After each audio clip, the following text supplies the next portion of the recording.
And we back. Now, it's been a little over a week since the NBA suspended this season, and keeping it a buck with y'all, I am having withdrawals. I know that my job is to watch the NBA, but I love my work. I keep getting calls from the family like, I bet it's cool to have some days off, but it's not. I'm so used to this routine of me, at 7 o'clock, 6:30, coming here and putting on some basketball and watching. I don't have that anymore. I can go back and watch as many highlights as I want, but those don't hit the same as live basketball, where I don't know the outcome of. So I decided to put together a list of 30 things that I miss about the NBA. I've been trying to fill that void and nothing's really been helping. I've been playing Warzone. Oh, let's go, man. Let's go. I've been watching highlights, trying to watch new movies, but none of them is filling the void of the NBA. So leave a like on the video in the comment section. Let me know what you're missing the most about the NBA. But here are my top 30.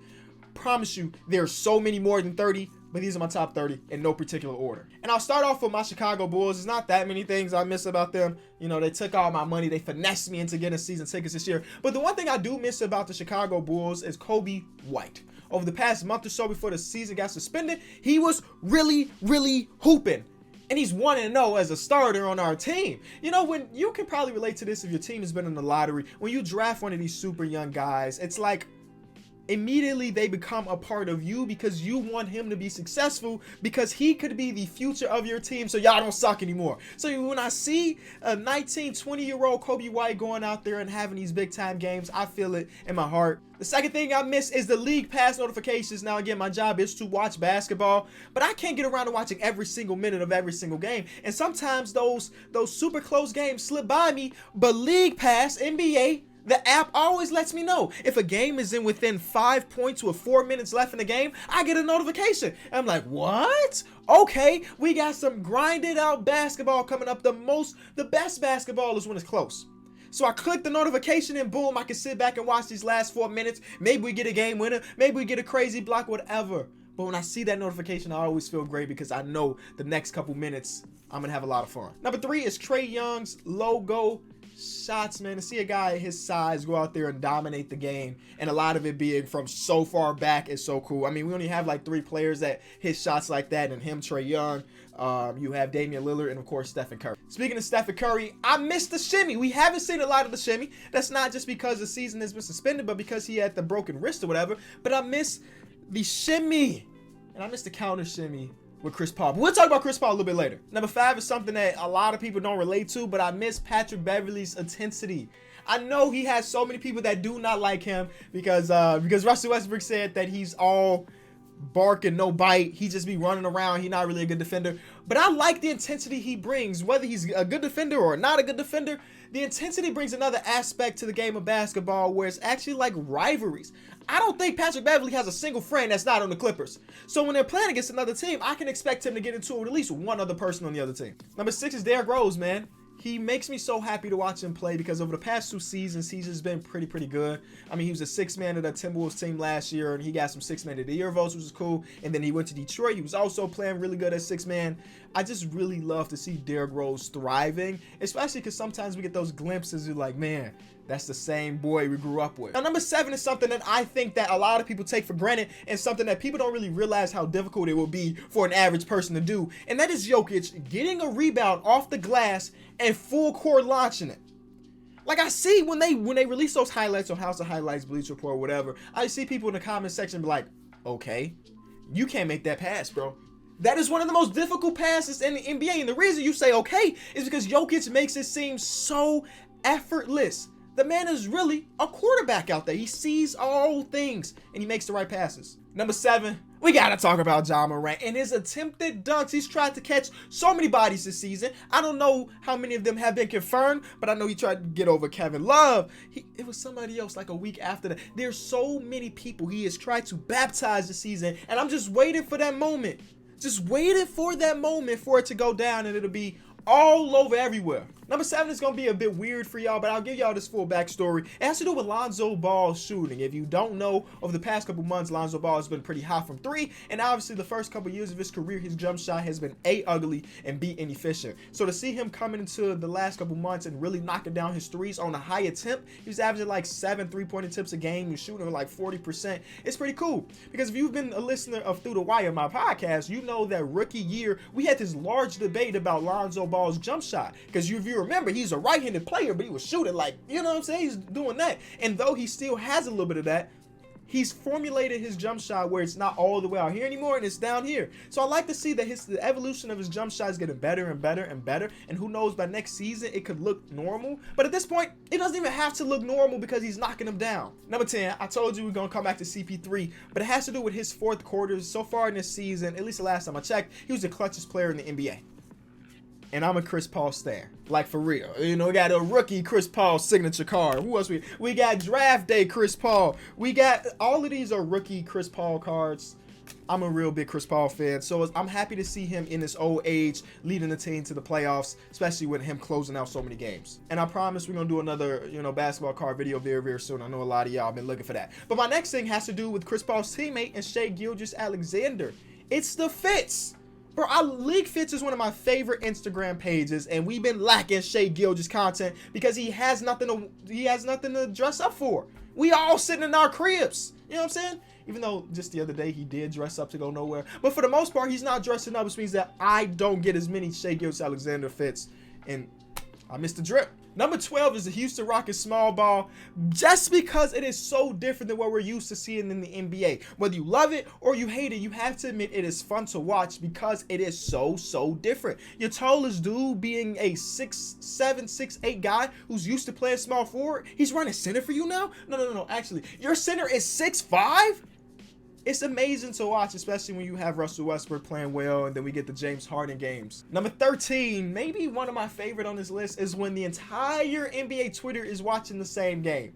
You can just refresh your feed and everybody's reacting to the dunk, or everybody's reacting to a game winner. It's like we're all in the same house. We're having a big old viewing party, but instead of talking, we in a group chat. Number 14 is Jimmy Butler's beef with TJ Warren. We're not gonna see it. I think it was supposed to be for the 20th, so it's supposed to be for tomorrow, and we're not gonna get that revenge. I don't know what was gonna happen, but I was really looking forward to it. Me and my girlfriend even thought about driving to Indianapolis to watch this game. That's how invested I was in this mini beef.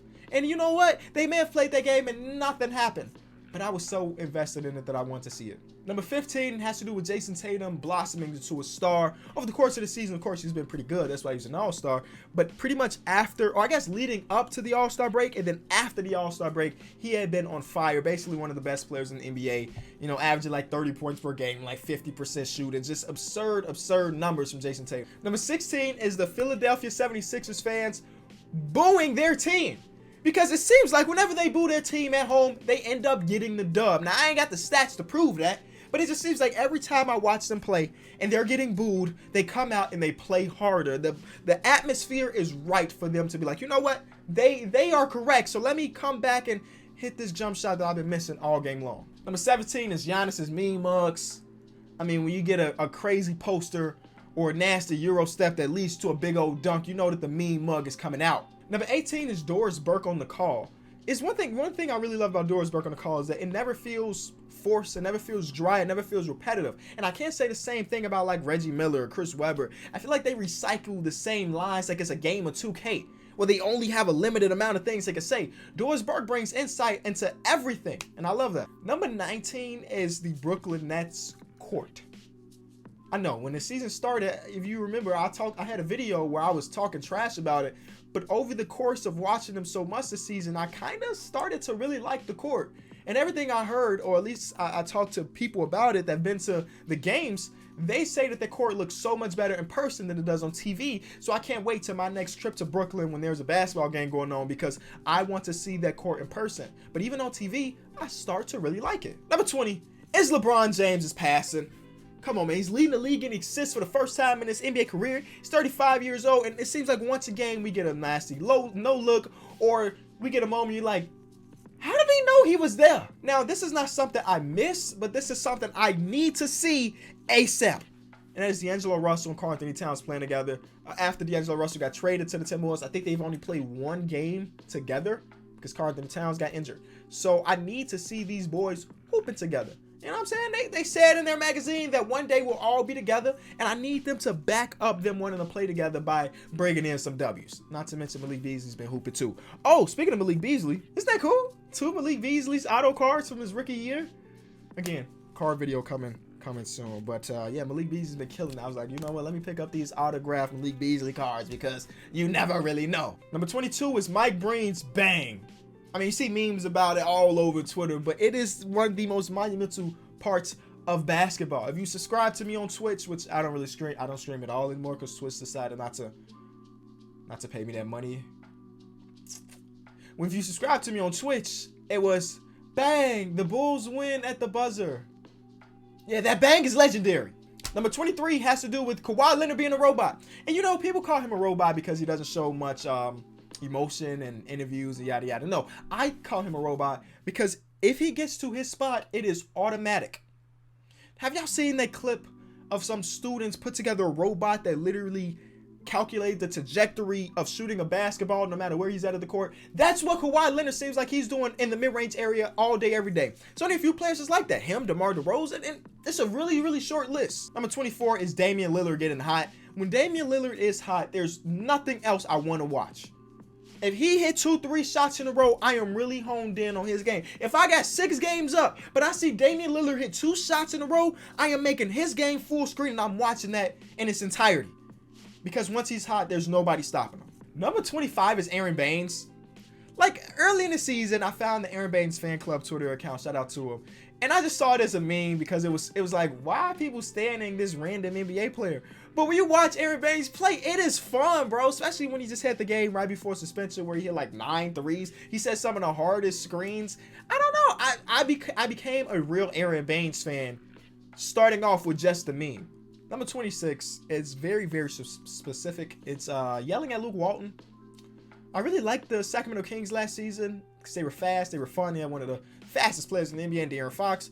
And then Luke Walton came in and was like, you know what, De'Aaron Fox, you're not running like you did last year. No, we're going to play this slow-paced offense and we're going to ruin it. But they were one of the hottest teams in the league when we got suspended. But there was one clip of a fan literally yelling at Luke Walton because Buddy Hield was on the bench when they needed 3. You know, Buddy Hield just won the 3-point competition, so like he should be in the game if you need 3 points. Anyway, I just like to see people yell at incompetence, and so far Luke Walton has been that. Now, number 27 is very, very specific, and honestly, I haven't seen it that much this year, but it has to do with Brad Stevens' sideline out of bounds plays. I know it's super nerdy for me to say, but I used to really, really look forward to seeing the Celtics take it out from sideline out of bounds because it felt like high school again to me. Bro, I can remember the high school sideline out of bounds play Coach drew up for us. And Brad Stevens still had those, and they were still effective at the NBA level. Number 28 has to do with Luka, because I've never watched the Mavericks game where Luka seemed like he was not having fun. And I can't say that about everybody. Every single time I watch the Mavericks, it looks like he's having fun. Whether they're up by 20 or down by 20, he is doing the thing he loved the most, and I admire that. And the last one is probably the most important one, and I was trying to figure out a way to put this into words, but Adam House on Twitter said it best, and I'm just taking it word for word. I'm sorry. Being able to turn my TV on and immerse myself in a game for 2 hours and forget about all the bad things going on in the world. That's exactly what the NBA was. An escape from the world, and we all fell in love with this little orange basketball and 10 players trying to put it in a hoop. So those are the 30 things I miss the most about the NBA. Again, I could go on and on and on, but those are the 30 that came to mind first. Again, let me know in the comment section below what you miss the most about the NBA. We all basically grieving, just waiting for that day. All right, peace.